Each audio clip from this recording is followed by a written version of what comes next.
Hey, it's Angeline here.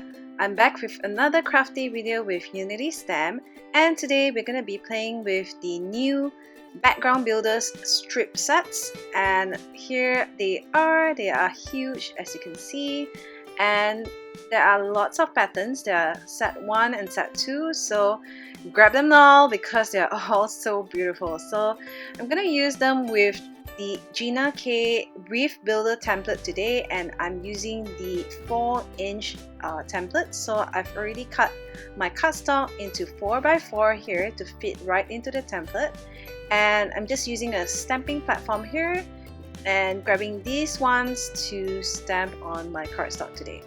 So I'm also grabbing the Memento dye inks here. You can grab any kinds of inks that you have and any colors. So imagine the possibilities of all the backgrounds that you can create using this set.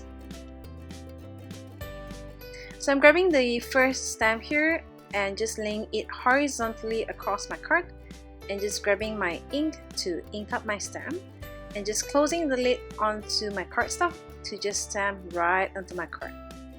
Then I am just spinning the card around to the next square. So I'm aiming here for a squarish kind of background first to start off, and this template really helped me out in order to stamp really evenly and without any fuss. Then I'm grabbing the next stamp and I'm just lining up along with the template here to get a diagonal design, and just doing the same thing, inking up my stamp and just spinning my card around to get an even 4-sided stamping.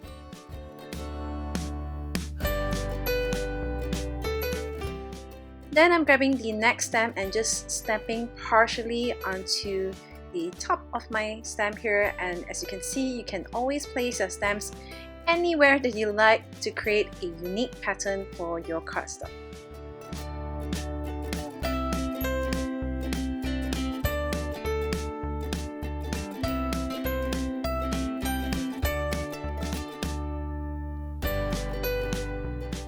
Next, for my sentiment, I'm grabbing the Everything Comes Fulton, which is the September 2018 sentiment kit, and I'm just stamping right in the middle, but because I've already stamped so hard for my background, I'm not going to ruin it, so I'm just grabbing a piece of acetate here and just placing the stamp on where I think the sentiment should go, and just using my stamping platform again, inking it lightly with a light ink to see whether I am stamping it correctly. As you can see, it is out of the border that I want, so just rub it off with a cloth and just realign until you're satisfied.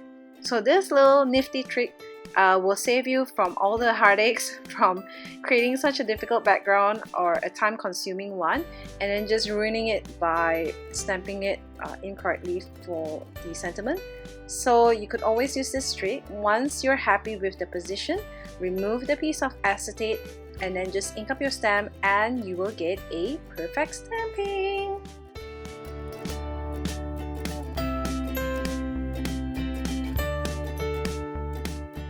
So here is my finished design. I've also did another one here with different colors and patterns, and here are my finished cards. I hope you enjoyed this quick tip technique today and do try it out for yourself.